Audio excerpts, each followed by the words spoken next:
So Trevor, thank you so much for agreeing to speak with me about Coffee Shop Sunday. That's a pleasure, Emma. So Trevor, you're a circuit steward in the Coventry and Nuneaton Methodist circuit, and you have a particular role in the circuit, don't you? Because your mission plan has got 7 streams. Which stream is it that you're responsible for? Yes, mine is evangelism and church planting. And I've been doing that now for about 18 months. Fantastic. And you've been pretty busy in those 18 months, haven't you? Tell me about how Coffee Shop Sunday got started. What happened about 18 months ago in August, actually in 19, I was at the retail park with our superintendent looking at the potential of using a shop front for an office and a possible place of worship. But on that day, we looked at a premise, and when we inquired of the estate agent, it was just costly and we couldn't afford it. So we're both in the car park at the retail park, and in my eye line, I could see Costa Coffee. So I suggested that we'll just have a coffee and debrief and think. So we went to Costa Coffee and enjoying our latte. And I said to our superintendent, we could have worship here. And we both thought about that and brainstormed a bit, and we crystallized some thinking. So our superintendent went off. I had a chat with the manager, who was really keen that we did something like that. He was very sold on the idea. And from that, that was August 19.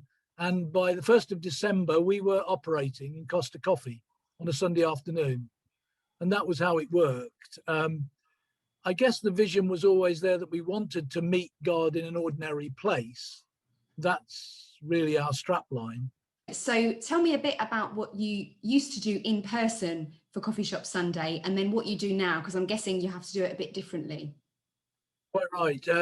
When we started, we had a vision that we would meet every alternate Sunday at 4:30, and the Costa Coffee shop closed at 5 to the public. So we had customers there in the place when we started. So we gathered at 4:30 with a keyboard player, and we just mingled. Some customers stayed, and at 5 o'clock we had sole use of the premises, although the Costa staff were with us serving, and people arrived. So we had a mixture of people who were already customers and people that we'd invited to come along. And the first session we had, Emma, was we had 22 people, which we were very pleased about as a first gathering. But by the time lockdown came, we'd had 8 sessions because it was every 2 weeks. So March 2020, we had 57 people.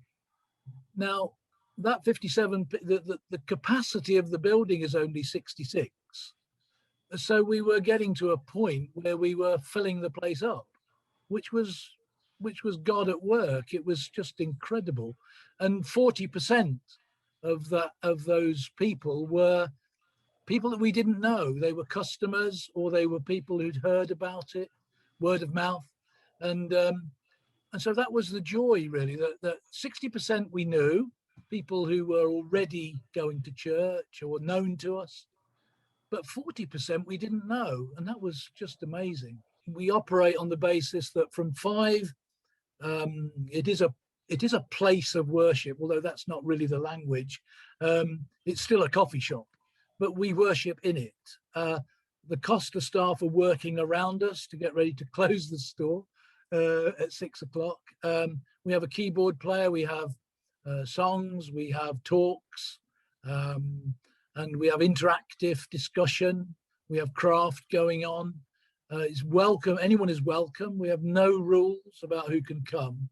And it was just inspiring what God is doing here. And then along came lockdown, which was incredible, because suddenly we'd built this head of steam, and then suddenly everything stopped. And that was quite traumatic, really. There was kind of a bereavement, I think, with some people, as it is in church. a loss. What we decided, we'd have a high profile communication and we would work online. So ever since then, which was March the 15th, I think, 2020, we've been online. We have a Facebook group. We do Zoom prayer sessions and Facebook Live prayer sessions, alternate Sundays, online worship, YouTube or Zoom or both, and a very active Facebook group. And if I just say, Emma, when we went into lockdown, there were 72 members of our Facebook group, which was great after just 3 months. But as I speak to you today, we have 398. Wow. Which is more than a 5-fold increase online. We have now 2 Zoom sessions Monday and Friday and 2 Facebook Live sessions Tuesday and Thursday. So 4 days a week, we have active prayer and fellowship online. And we're now getting in our Zoom sessions 30 people every time on Zoom. And more than that on Facebook Live, because we don't know the numbers there always. But what I'm saying is it's working online, and the membership is just going up. Although it is about numbers, it's not about numbers. It's about the depth and the breadth of the love that is among that fellowship. So numbers, yes, are important, wonderful numbers, but actually it's about the quality of the interaction and the love that's shared. It is love, there's no question about that. So Trevor, I know that you've got a youth service planned. Can you tell us a bit about the children and young people at Coffee Shop Sunday? We're having our first youth-led Coffee Shop Sunday online worship session, which is just amazing. So it will be a mixture of Zoom live discussion and pre-recorded young people leading the service. And it's just, again, another wonderful example of how God is using this vehicle called Coffee Shop Sunday. It's just amazing. We've got a number of young people who are doing all sorts of things, readings. I know one young person has written a song and is singing it. The talent is amazing. So they'll be leading worship with prayers and talks. And so we've got 2 youth pastors in our circuit who've been a blessing to us. And they're working with the young people to lead our service. We're learning this, aren't we, online? There's something charming and authentic about the way we're doing these things. We're learning as we go along. And it's not necessarily going to be slick as BBC production, is it? It's not going to be songs of praise standard. But don't you think there's something charming about and authentic about producing it with what we've got, the talent that we've got, and the equipment that we've got, the technology that we've got? We make the best of it. So Trevor, you've got 2 youth pastors, I think you said, in the circuit, and so children and young people, that's another stream of your strategy, is that right? It is, yeah. Our strategy's got 7 streams. I'm involved in evangelism and church planting, but you're right, Emma, there's another stream which is dedicated to young people.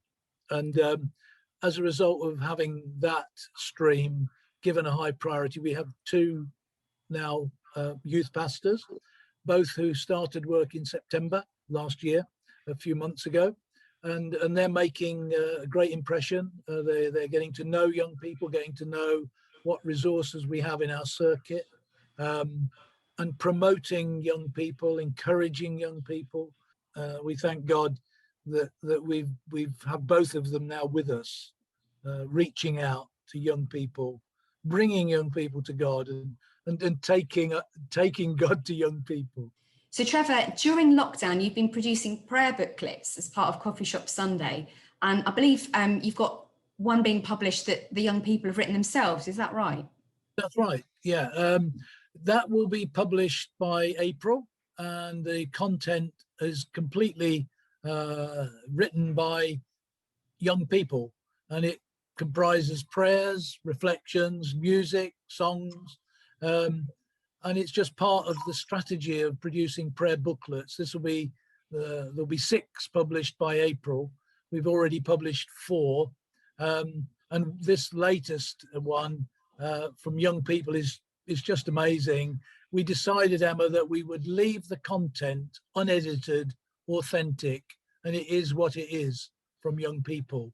So we're really looking forward to that, to celebrate what the young people do.